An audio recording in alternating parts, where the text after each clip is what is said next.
tey soo doon conseiller sénégalais yi maanaam wàllu habillement xam nga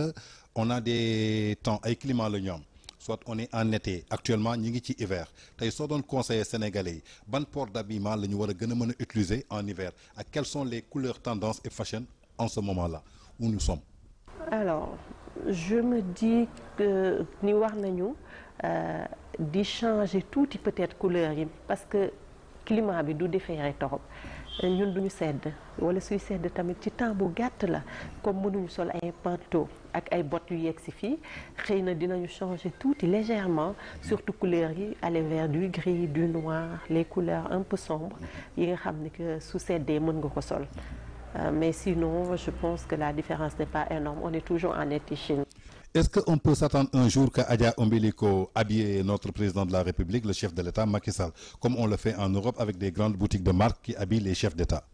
Eh bien oui, pourquoi pas. Parce que tamit sunu président yi foog naa ni dañuy sol costume te suñuy sol costume ñu ñëw seet si ñun ñi nga xam ni ñi ngi ñibbisi di def sacrifice pour liggéey ci sunu réew di fay douane di fay impôt di contribuer au développement jël ay jeunes aussi di leen fay ñi ngi contribuer ci développement dëkk bi li ñu mën ñoom nag suñu ñëwee ci ñun dañuy gën a jox doole gën ñu jox kàttan pour ñu gën a mën a liggéeyal réew mi parce que ñun li ñuy liggéey fi lañ koy bàyyi suñu weer bi deewee li ñu yor dañ koy séddoo ñi ñuy liggéeyal ñuy ay doomu sénégalais ku nekk daw yóbbu sa kër moo tax je pense que su ñëwee jënd fi du lu ma bett man je trouve que ça c'est normal plus que normal nag. tey Adja soo amoon conseil booy joxe les sénégalais yoo xamante ni dañu génnoon Sénégal dem à l'extérieur émigré ji jàng am xam-xam war ñibbisi seen dëkk ñu ci bëri nag dañuy ragal dañuy naan non du ma ñibbisi su ma ñëwee Sénégal coût bi dafa cher dafa métti tey ku la xool gis na ni investissement bi nga def fii ci complexe bi c'est à coût des centaines de millions du ma nee 100 millions mais dépassé na ko tey yow est-ce que état bi yombal na leen ne leen liggéey bi ci côté boobu maanaam lu ngeen soxla mi ngi yomb ak ban conseil ngay jox sénégalais yoo xamante ni ñu ngi à l'extérieur war a ñëw seen dëkk pour servir fa. alors comme yow ñu ko defee si sa question bi dafa am lu ma fàtte wax li nga ni ma ndegam président mën na fi ñëw jënd si du ma bett parce que bërki démb rek y a une première dame d'un pays d'Afrique bu ñëw dal ci benn hôtel bu mag bi mu laajtee fan la mën a dem jëndi fa robe et tout fii lañ ko indi ce qui fait kon sama frère sénégalais yi parce que y a un homme qui lui a dit ñi ngi bàyyi xel ci li may def moo tax ce que je dis aux jeunes c'est tout juste de bien faire les choses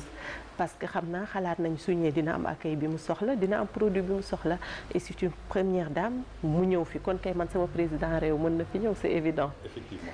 Comme ni mu ko waxee c'est un appel que nous lançons solennellement à notre chef de l'État monsieur le président Macky Sall à son épouse Marème Faye Sall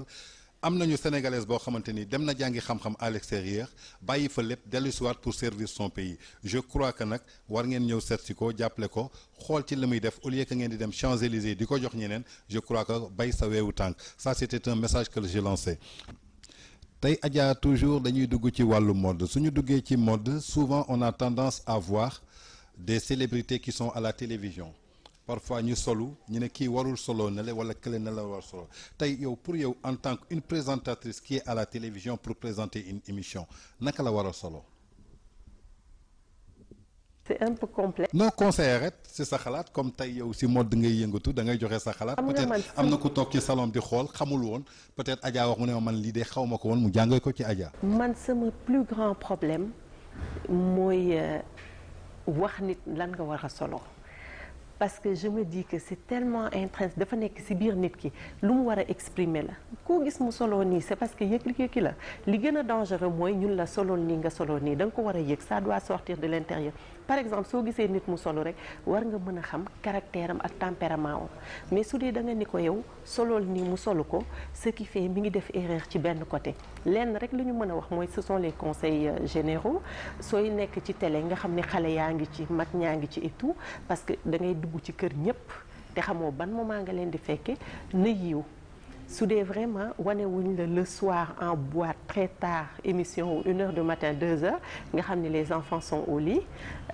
am na yenn colin yoo xam ne mën nañ ko éviter colin bi yiw ba nga xam ne même xale yi suñ toogee avec les parents ça dérange pas loolu laa mën a wax ci conseil yi may joxe pour les stars et tout ça. toujours c'est dans notre rubrique Def Buzz avec Adja Ombilico Adja léegi dañuy dugg ci feewu société suñu duggee ci feewu société ndaxte tey yow jigéen nga gis nañu benn phénomène bu bees boo xamante ni mi ngi am Sénégal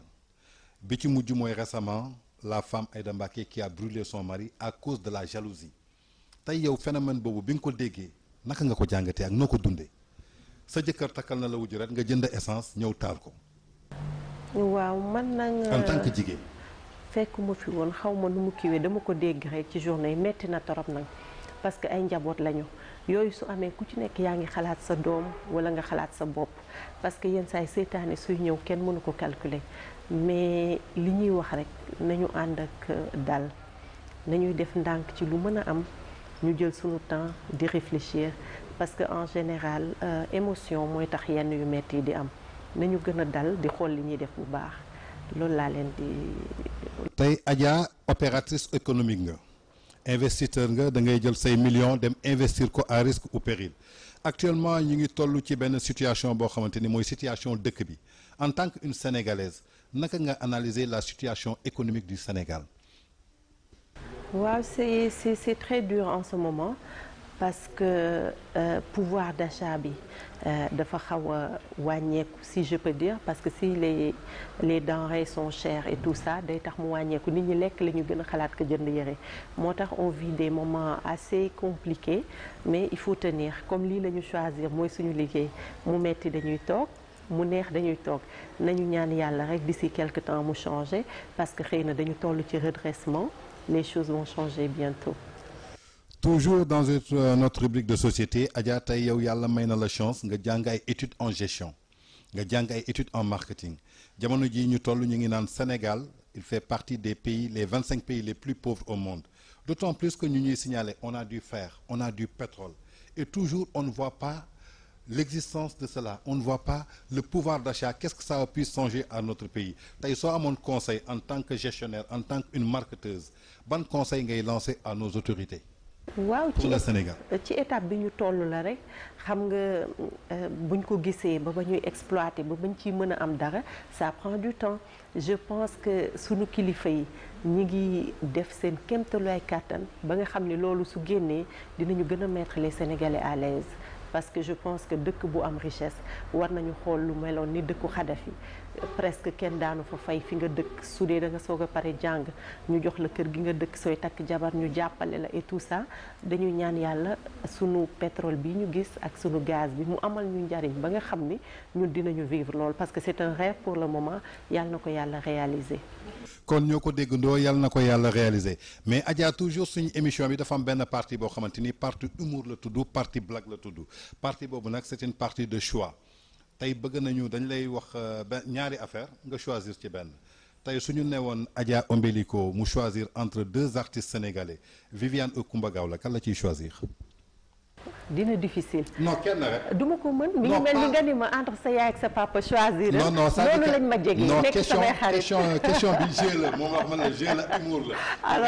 alors question la boo xamante ni tu choisis un. alors je vais pas jouer. Voilà. Parce que ce sont des sœurs et sont toutes les deux adorables j'ai de très bonnes. waa xam nga tey c'est des sœurs on peut les adorer tous avoir de très bonnes relations waxewuñu côté amul leen relation tey ñi tegal la ñaari affaire ñun la choisir une. di nga ci jël benn. wax rek sama ñaari doom yi suñu génnoon fii nga ni ma tànnal du ma tànn. d'accord parce que quand on aime on aime. non d'accord naa foofu mën naa la bàyyil mu passé. suñu newoon polygamie et monogamie ban nga ciy tànn. monogamie. monogamie. c'est clair. aujourd'hui si on avait dit que Senghor et Abdou Diouf. bof Abdou Diouf laa gën a xam que Senghor. Senghor j'étais très jeune j'entends parler de lui su ma déggee Senghor culture la may fàttali mais Abdou Diouf au moins reñam am na lu ma ci xam moo tax je peux plus parler de Abdou Diouf et c'est évident moom laa gën a xam parce que après da ngay am seen estime c'est comme des pères on a vécu avec eux et tout ça. tey suñ la newoon collection Oumou Sy ak collection Collé Ardo Sow ban moo la ci ëppal flair boo xamante ni da nga koy gis am ci sensation mu neex la ci. alors je pourrais pas vous dire parce que exactement ñoom ñaar li ñuy def yëpp ma neex ndax seen originalité moo tax pour choisir j'aimerais bien avoir les deux collections chez moi. si je te donnais deux couleurs le rouge et le bleu tu choisirais laquelle? Le rouge. donc nous vous donnons rendez-vous à très bientôt avec un autre numéro sur Sénégal Live. alors man Adja Ombélico Sénégal Live laay seetaan sama waa complexe am ñëpp moom la ñuy seetaan.